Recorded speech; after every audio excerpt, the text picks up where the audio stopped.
Hey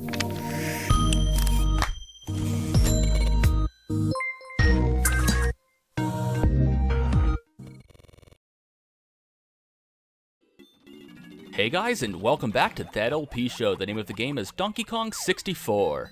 We're almost done here in Crystal Caves, just a few more of these igloo challenges left. We're tackling Lanky Kongs first, pretty easy.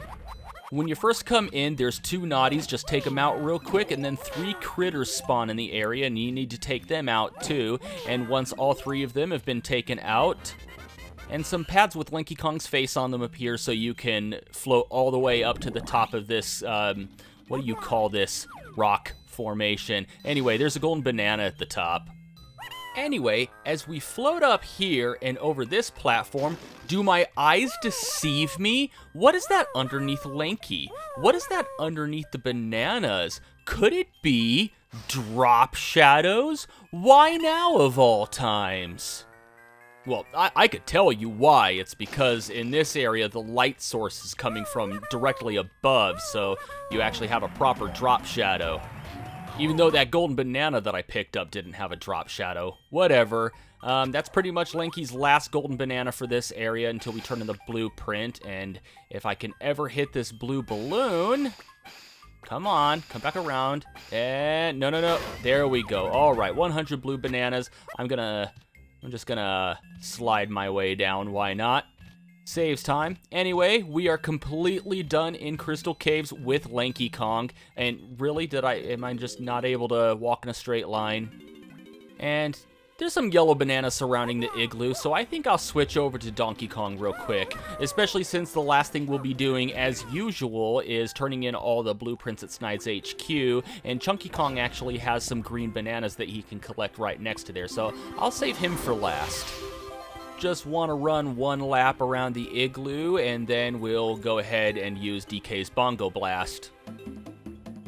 Is that the actual name of Donkey Kong's final smash in Smash Brothers, or did they just call it DK Bongos? I can't remember. I don't use Donkey Kong all that often in Smash. I actually haven't played Smash 4 for a few months, but when I did, I mained Shulk.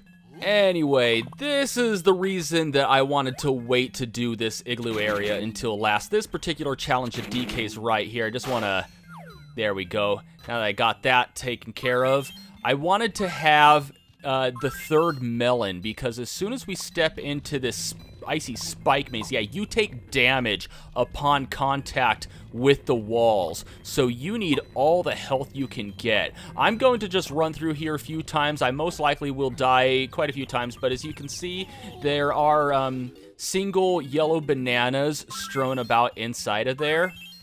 And I'm sorry, I'm just not skilled enough to grab them all and make it to the end in one fell swoop, even with 3 melons. And I wanted to wait until I had that from Candy Kong until I came in here because, I mean, even when I'm just trying to run straight through without collecting these yellow bananas, yuck. Yeah, I can't make it through with 2 melons at all. I have tried. It's not impossible. I've seen YouTube videos of people doing it. It's just really, really difficult because, yeah, you barely graze these walls and you're taking a whole melon's worth of damage. So if you didn't have that extra melon, yeah, 2 hits and you're done. Try making it through here in 2 hits. So look at that. Look at that. I'd be dead by now. Anyway, I got what I wanted, so I'm just going to hit the wall and suicide my way out of here. It's the quickest way. I probably wouldn't have made it out anyway if I tried to run. Now, I heard that if you use the Bongo Blast just as that spike maze starts spinning, that you can actually stop it in its tracks. I tried doing that. It didn't seem to work for me, so I don't know where that came from, and I actually haven't seen it done before. Anyway, we'll be finishing off the igloo area as Chunky Kong, but first I want to hit up this number 3 teleporter that we unlocked with Tiny Kong much earlier in the stage because Chunky does have some collectibles here. And if you unlock this area early in the stage like I did, it can be really easy to forget if you wait until the end. Nice, slow, easy to hit balloon there, and what the hell am I doing? Come on, get out of there. Get out of first-person mode. 3 test playthroughs and I still get mixed up with the controls. They're not very intuitive for a platformer, I'll say that much.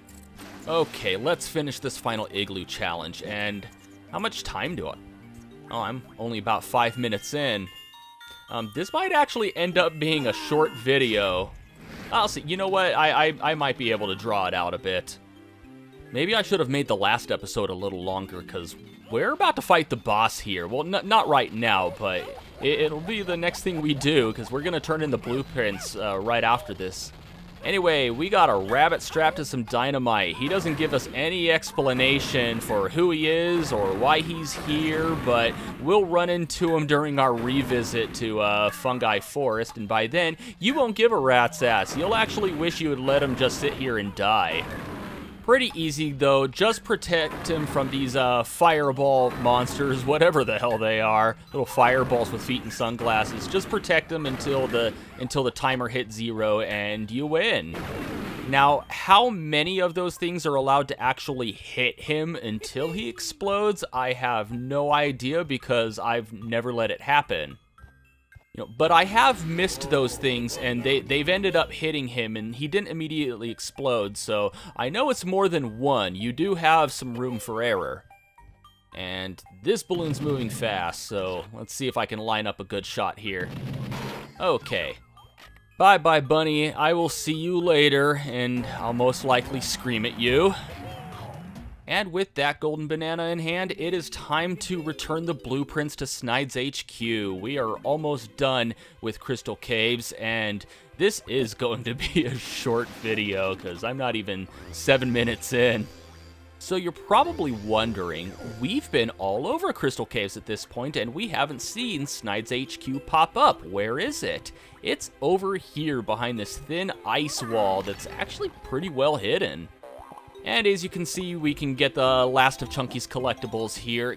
Get behind. Wow, he's kind of big for fitting behind that. Anyway, let's shoot this green balloon here so we can get his last 10. Come on, so we can get his last 10 bananas and be done with it. Thank you. It was moving slowly too. Might as well use this thing as long as it's here. And I'll go ahead and show off Snide's machine animation at least once, because I'm not 100% sure, but I think there's a different animation for each Snide's HQ depending on what area you're in. I could have sworn we've seen this one with the finger though, so I could be totally wrong. So anyway, that's all the blueprints turned in. Remember, you should be turning in 2 with Lanky here.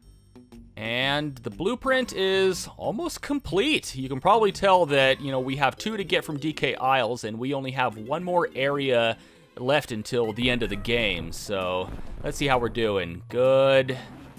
Good with Chunky. Good with DK. Good with Diddy. Good with Lanky. All right, 100%. Awesome. And now it is boss time. And how many bananas do we need to unlock this one? 350. Oh, hell no. I'm not going to make you guys sit through this. This is the second to last boss of the game, so you've seen this animation. If you've seen one hippo stuff its face until a giant pig turns a key in a lock, you've seen them all. Cue the crossfade. And since this is the 6th boss of the game, and we've already cycled through all 5 Kongs, we are now going full circle. You probably already figured out by the yellow bananas flying into Scoff's mouth that this boss will be taken on by none other than Donkey Kong himself. And I was wrong, this isn't the second to last boss. I meant this is the second to last boss as far as bosses that we fight for a boss key for K. Lumsy, but it's not the one before the final boss. We still have 1 more boss key to get after this. Ah, yes. Bang on it. That'll make it work better. US government philosophy. If it ain't broken, fix it until it is. Wait, I recognize that cannon. And that armor. No, they're not gonna do it. They are doing it again. Another recycled boss. A rematch with Armadillo. Well, you know what? No, I'm just gonna stand here. I'm not fighting you. I'm just gonna stand here while you shoot fireballs at a TNT barrel. Yeah, you like that? I learned that from watching the speedrun from SGDQ this year. You can actually do that same thing during your first fight with Armadillo. but I think you can only do it during the first cycle, like when he first comes out and starts attacking you. Anyway, similar strategy to the last time. Up to this point, he fires at you, you ignore him, then you throw a barrel at him, then he charges at you, you run away. Only big difference is this, where he flies up into the sky and sends out a shockwave. And now it's pretty much going to repeat the same strategy, where he's going to fire some fireballs at us. This time, I think he fires them in such a way to where you can't just stand behind the TNT barrel. Maybe you can, but I'm just not quick enough to position myself the right way. And after that hit, he's going to roll up into a ball again and charge at you once more. And same strategy as before, just run toward the wall and stay there. He's not going to go all the way to the wall, so he'll just get part way and then turn around. This time, though, he's going to fly up and stomp down, sending out 2 shockwaves. So he's up in his game a little bit here, so be ready for that. Just crouch down, be ready to jump over, and he's going to do it one more time. And now, lather, rinse, repeat. He's going to slide over here. He's going to fire some more fireballs at you. And then when he's done, he's going to stick his little head out once more so you can throw a TNT barrel at him.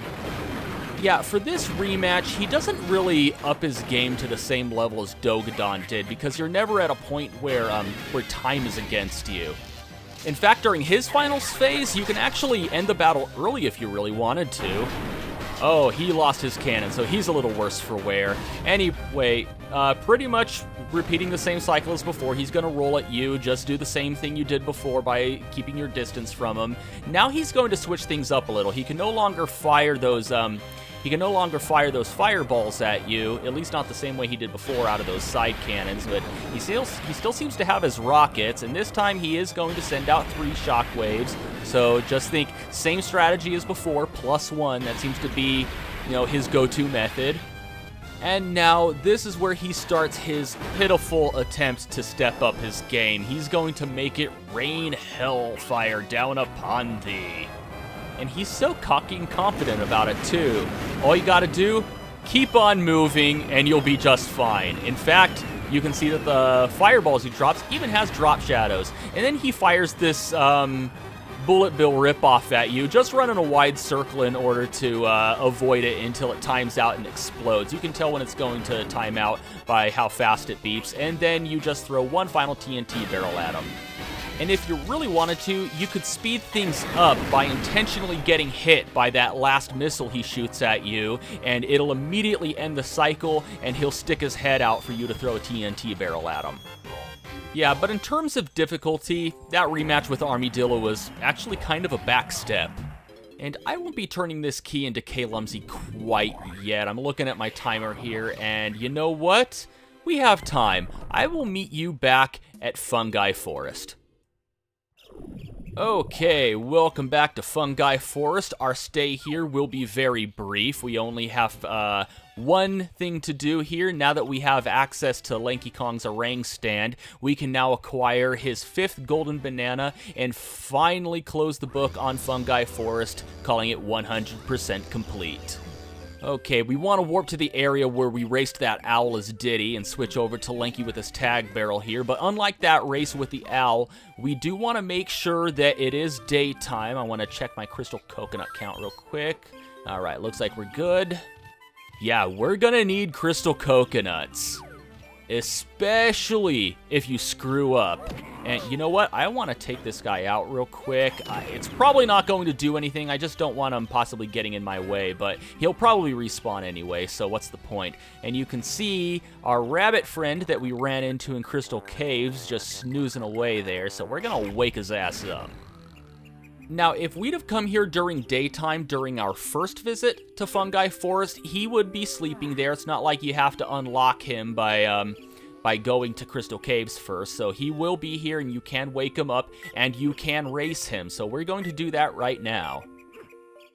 So, it's a race, and don't worry, we don't have to collect any kind of coins or anything. We just have these logs here with the flags next to them, and we want to jump through all of them and then make it to the end. Not that difficult. There are a few nuisances that you'll run into. For example, the camera going around tight corners can be an issue sometimes. Also, sometimes the enemies can get a lucky shot in on you. Every once in a while, like that Zinger we passed earlier, he could actually manage to drop a bomb on you, and that'll slow you down. Every once in a while, when you're going through that tree, sometimes that Kasplat decides he wants to, at the last minute, release his shockwave, and also, thank you, camera. I might actually have to redo this, but yeah, just like that, when you're going around tight corners, camera's not really your friend. And oh, he made quick work of that clump. I guess bombing him didn't really do anything. Anyway, that log right there, because he takes such a wide turn before he goes through it, you can actually just barely graze the flag on the edge of it, and it'll register as you going through it. So that's actually a way to gain quite a bit of ground on him if you were a little bit behind. Anyway, we got him beat, but unfortunately, we are not going to get a golden banana from him this time around. He's just going to give us a few coins, and you could actually do this race during your first trip to Fungi Forest. However, immediately following this, we'll have a rematch where he really ups his game, and the only way to beat him is by using the orang stand. So if you don't have access to it, you won't be able to beat him. It would be impossible. He moves way too fast. But I didn't bother doing the first race during my first trip here because I figured it would just be faster to do both of them at the same time. Anyway, we're going along the same exact route that we did during the last race. Of course, there's a orangutan barrel right there, so we need to hit that real quick so we actually have the speed to catch up with him. Yeah, look how fast he's going. One bit of advice that I could give you that I think helps, it feels like it helps, it could just be my imagination, but if you do short hops as you're going uphill, it seems to help you keep up your momentum so you don't slow down. Also, if you notice, unlike a lot of mini games, like for example that the race with the owl or the vulture with Diddy's jetpack, we don't have an unlimited amount of crystal coconuts. So yeah, if you screw up, you just wasted crystal coconuts on a race that you lost. So make sure you have plenty in reserve for repeated attempts. Oh god, he's right up my ass. Come on. There we go. Yeah, even with the orangutan, he's very difficult. And is he sniffing Lanky's ass? Go back and look at that. He really was up Lanky's ass. No banana. Anyway, for beating that race, we get Lanky's final golden banana for Fungi Forest, so it is now 100%. So now, we can finally return that key to K. Lumsey, but that's going to have to wait until next time. And until next time, thank you for watching That LP Show, and have a one that is good.